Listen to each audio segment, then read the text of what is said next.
જપણે કરી કઈ રીતે કરી તો આપણે તેને લિંગાષ્ટકની પહેલી પંક્તિ બોલી તેને જવાબ આપી શકીએ છીએ.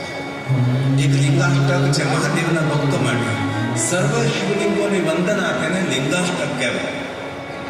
8 પંક્તિઓ દ્વારા ભગવાન શિવજીના લિંગ સ્વરૂપનો મહિમા કહેવાય છે. 8 પંક્તિ એટલા માટે કે ભગવાન મહાદેવનું મૂળ સ્વરૂપ 8 છે, તેથી અષ્ટલિંગ છે. 8થી બહાર કાંઈ નથી.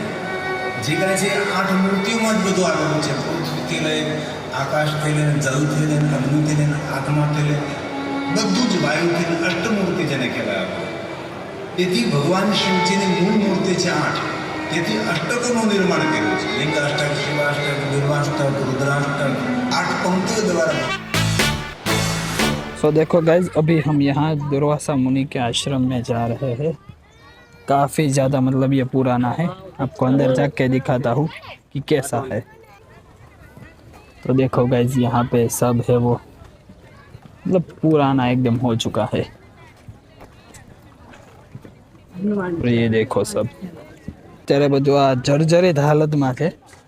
મતલબ કે બધું અત્યારે જો એકદમ પેલું થઈ ગયું છે.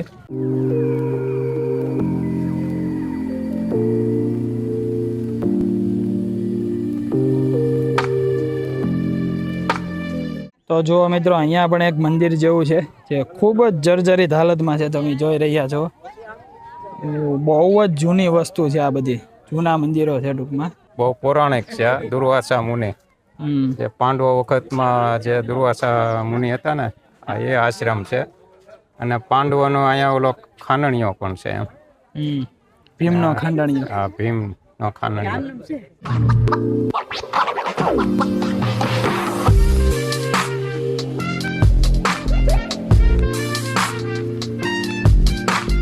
જો મિત્રો, અહીંયા છે એ બધાએ પોતાની શું કહેવાય કે હવેલીઓ બનાવી છે.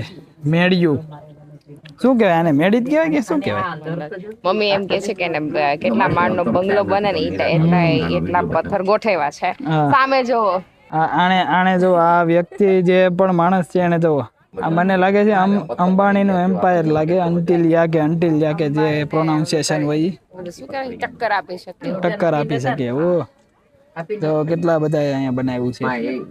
જો મિત્રો, આ એવો પથ્થર છે કે આમાં એક હાથમાં વજન લાગશે ને બીજા હાથમાં નહીં લાગે.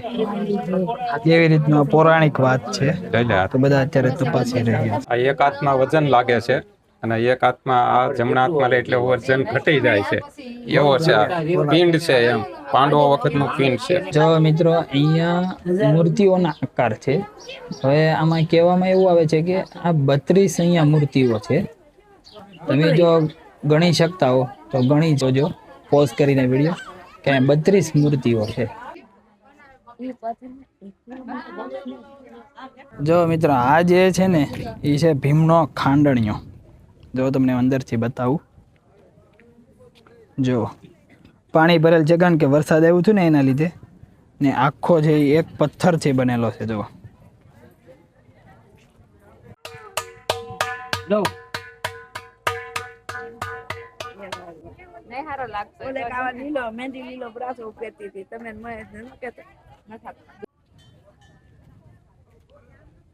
ચૈતર મહિનો છે ને એટલે મોર ખાતા. મોર છે. લીમડાના મોર. દુર્વાસા મુનિના આશ્રમમાં લીમડો હતો ને, ત્યાંથી લીધો છે. ઔષધિ, ચૈતર મહિનાની ઔષધિ. અને આ ખાધા પછી તાવ ને તરીઓ નો આવે એવું. तो देखो गाइज, ये जो पेड़ है ना वो राण का पेड़ है. तो जो મિત્રો, આ છે દુર્વાસા મુનિનો અહીંયા મંદિર છે. જો અને આવું કંઈક વૃક્ષ છે, બહુ જ ઘટાદાર છે. એનું થડ તો જોવો મિત્રો તમે, ખાલી આખું એટલું જાડું થડ છે. જો મિત્રો, આ જે ઝાડ છે ને એ અહીંયા કહેવામાં આવે છે કે 5000 વર્ષ જૂનું છે અને રાણનું ઝાડ છે. હવે આમાં માન્યતા એવી રીતની છે કે જે દુર્વાસા મુનિ હતા ને એ અહીંયા તપ કરતા હતા. એટલું થોડું ઘણું નોલેજ છે. બાકી વધારે માહિતી તો અમારી પાસે પણ નથી. અમે અહીંથી થોડું ઘણું જાણ્યું એ પ્રમાણે અમને આની માહિતી છે એ મળી છે. ગૌરવ સાથે મને કહેવું ગમશે કે મારા મોહાળે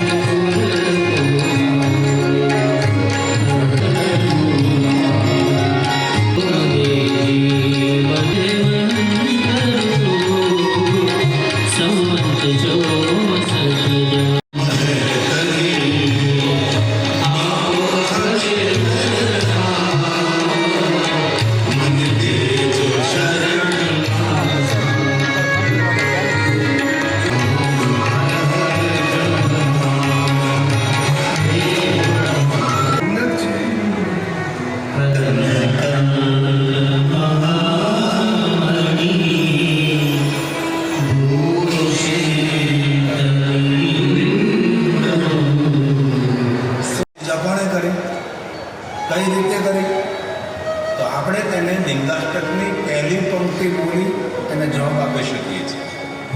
એક લિંગાષ્ટક છે મહાદેવના ભક્તો માટે. સર્વ શિવલિંગોની વંદના તેને લિંગાષ્ટક કહેવાય.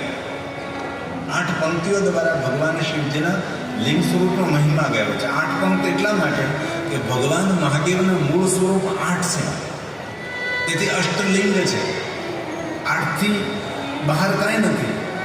જે કાંઈ છે 8 મૂર્તિઓમાં જ બધું આવેલું છે. પૃથ્વીથી લઈને આકાશથી લઈને જલથી લઈને અગ્નિથી લઈને આત્માથી લઈને બધું જ વાયુથી લઈને અષ્ટમૂર્તિ જેને કહેવાય આપણે.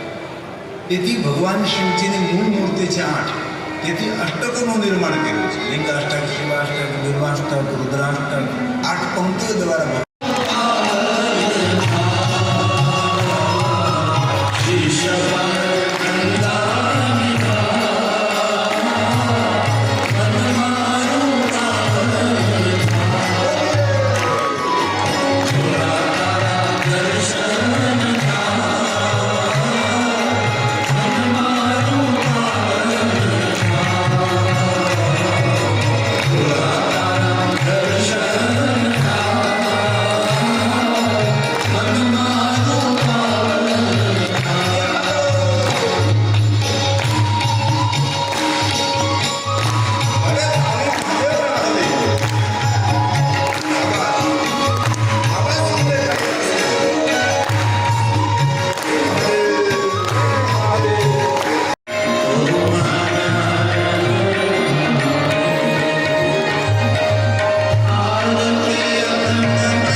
તો જો મિત્રો, અમારું અત્યારે અહીંયા જેમ કે સિટિંગ હતું, મેં પહેલી જ લાઈનમાં બેઠા હતા.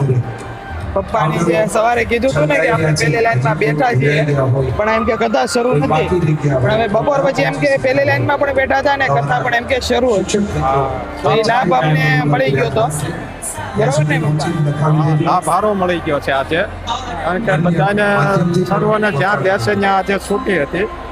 અલગ અલગ વ્યવસ્થા નહોતી આજે. તો અત્યારે જે કથા છે એ પૂર્ણ થઈ ગઈ છે અને આરતીનો એમ કે લાભ લઈને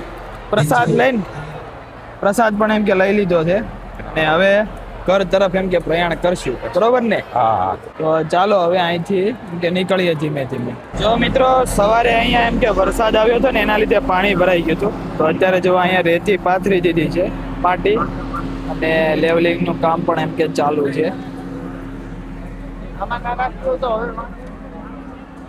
ફૂલ ઝડપમાં અત્યારે એમ કે સૂર્યાસ્ત થવા આવ્યો છે ને વાતાવરણ તો તમે અહીંનું એકદમ જોરદાર અત્યારે છે અને ખૂબ જ એમ કે સારું છે. કારણ કે સવારે એમ કે વરસાદ હતો અને અત્યારે એમ કે બપોરે તડકો હતો અને અત્યારે એકદમ મસ્ત વાતાવરણ. જો આ સાઈડ આખો દરિયો છે. ભાભી ને અત્યારે ચા પીવા ગયા હતા, પી લીધી ચા? યસ, ચા પી લીધી. એમાં મમ્મી એવું કે આમાં કે ઓમાં વધારે ગરમ છે. મેં કીધું ખબર નહીં, હાલો ટેસ્ટ કરી લઈએ એમ. એટલે મારે 2 વખત થઈ गई. सो गाइस, जो कल का व्लॉग था वो मैं एंड नहीं कर पाया था, तो अभी फ़िलहाल हम द्वारका आ गए हैं और मैं यहाँ से ही नया व्लॉग है वो स्टार्ट करूँगा. तो बस कल का व्लॉग था वो यहाँ पे मैं समाप्त करता हूँ. आई होप कि आज का व्लॉग आपको पसंद आया होगा. अगर पसंद आया तो वीडियो को लाइक ज़रूर कर देना. अगर आप चैनल पे नए हो तो सब्सक्राइब ज़रूर कर लेना. मिलते हैं नेक्स्ट व्लॉग में. Thank you so much for watching. आवजो.